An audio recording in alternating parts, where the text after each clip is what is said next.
சர்க்கரை வியாதினால பாதிக்கப்பட்டவங்க காலை உணவா என்னெல்லாம் எடுத்துக்கணும்? காலை உணவு எந்த அளவுக்கு முக்கியத்துவம் வாய்ந்தது? ஸோ கரெக்டாக நம்ம பிரேக்ஃபாஸ்ட் எடுத்துக்கிட்டோம் அப்படின்னா, அது நம்மளுடைய சுகரை 37% வரைக்கும் குறைக்கும் அப்படிங்கிற மாரி ரிசர்ச் எல்லாம் சொல்லுது.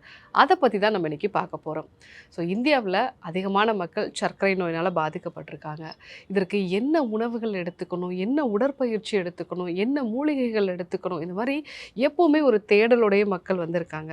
அதில் முக்கியமான ஒரு விஷயம் நம்ம காலையில் எடுத்துக்கக்கூடிய உணவு. பிரேக்ஃபாஸ்ட் கரெக்டாக இருந்துச்சு அப்படின்னா காலையிலே உங்களுடைய மெட்டபாலிசம், அதாவது நீங்கள் சாப்பிடக்கூடிய உணவு சத்துக்களாக மாறக்கூடிய அந்த விகிதம் கரெக்டாக செட் ஆகிடும். ரெண்டாவது விஷயம், நம்ம நைட்டு தூங்கிட்டு இருக்கும் பொழுது நம்மளுக்கு உணவு கிடைக்காது. அந்த சமயத்தில் நம்மளுடைய கல்லீரல் நிறைய சர்க்கரையை உற்பத்தி பண்ணும். இந்த சர்க்கரையை உற்பத்தி பண்ணுறத டான் ஃபினாமின் நம்ம அப்படி சொல்லுவோம். ஸோ காலை வேளைகளில் நீங்கள் கரெக்டான ஃபுட்டு எடுத்துக்கிட்டிங்கன்னா ஆல்ரெடி நம்ம உடம்புல சர்க்கரை உருவாக்கக்கூடிய அந்த விஷயத்தை உடம்பு நிறுத்திடும்.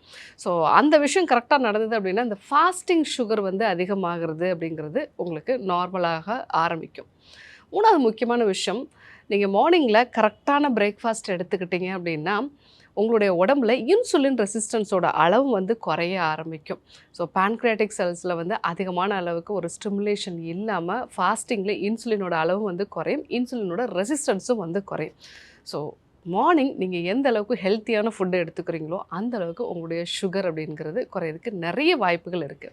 ஆயுர்வேதம் ஒரு பொக்கிஷம், நம் ஆயுள் நீட்டக்கும் அற்புதம்.